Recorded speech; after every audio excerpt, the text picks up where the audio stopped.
What is life asking you to forgive right now? My name is Diego Yarawi. I'm a transformative coach, a filmmaker, and I'm a speaker as well. And my invitation for you today is to reflect on forgiveness and to see how forgiveness is actually a habit that life is inviting us to experience every day. I remember some years ago I did this workshop about forgiveness, and a friend of mine told me it seems pretty cool, but thank you. I already did my forgiveness work. And for me, it was kind of confusing, or I just perceive forgiveness in a different way. That's how I'm inviting you to observe. And for me, it's like I asked him, "Let's go to have dinner," and he just told me, "I already had dinner, some years ago." So why is important to forgive every day?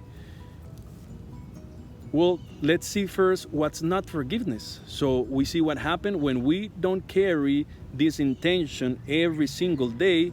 We are creating resistance, because the opposite of forgiveness is resentment. The opposite of forgiveness is judgment. So anytime that we are experiencing a present moment from a place of resentment or judgment, we're closing. We're closing to the moment. We're closing to the relationship that we are interacting with. We're closing to the flow of life energy through us, which is just causing to create illnesses, to create drama in our relationships, and to create even financial failure in our relationships. Because if we see it in a quantum way, anytime that we choose resentment, that's a frequency. That's a frequency that is tuning into this station of lack, this station of drama. So that's why forgiveness, it's so important. And as the Course in Miracles says, you are the light of the world, and as the light of the world, your function is to forgive. So that's what we're doing. If you see, the intention of life, it's to grow, it's to evolve, it's to expand.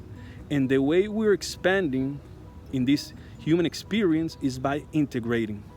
And what I mean by integrating is that we always have this possibility to expand our awareness, to expand our consciousness by interconnecting with these possibilities. By life is asking us to see this situation that we experienced in the past with resentment, with judgment, and is asking us to bring innocence to this situation.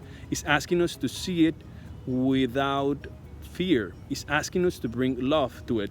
In a biological way, we could see this, how the transformation in our brain happens when we forgive.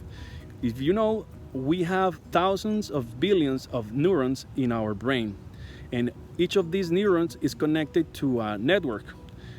Each of these neural networks carries some memories and some informations. So when we forgive, what we're doing is that we are changing these neural networks. So it's not something that we're doing, without any real change physically. Everything is changing, because when we really forgive, the experience transforms. So our lives transform, our reality transforms. And the way we see it is like, for instance, if I tell you Apple, the neural network that carries the information about Apple is gonna let you think in how an apple feels, how an apple smells, how an apple tastes, last time you ate an apple, where you can get apples, and you're gonna have an emotion associated with that object, with a relationship, with a moment, with a person. That's how these neural networks work. So when we forgive, what we're doing is that we're changing the emotional association that we have with this particular experience, person, situation. So next time we bring that thought, we bring that experience, we don't close ourselves, we don't bring resentment, we don't bring resistance to this situation, but we're able to be open. We're able to see it with and experience it with peace, see it with innocence. So that's pretty much what life is asking us, to observe and to bring love to this new situation, to bring integration to these situations where we had imprinted resentment and judgment. I hope this message is clear. I know that forgiveness, could be very deep. This is just a very simple message reminding you that this is something that we do every day. If you would like to get more supporting this process, please let me know. And I hope this message could help in this expansion of your light. Please, if you feel it, share this message with your people, with somebody who might be benefit, from this reminder. Remember to live in love. See you next time. I hope.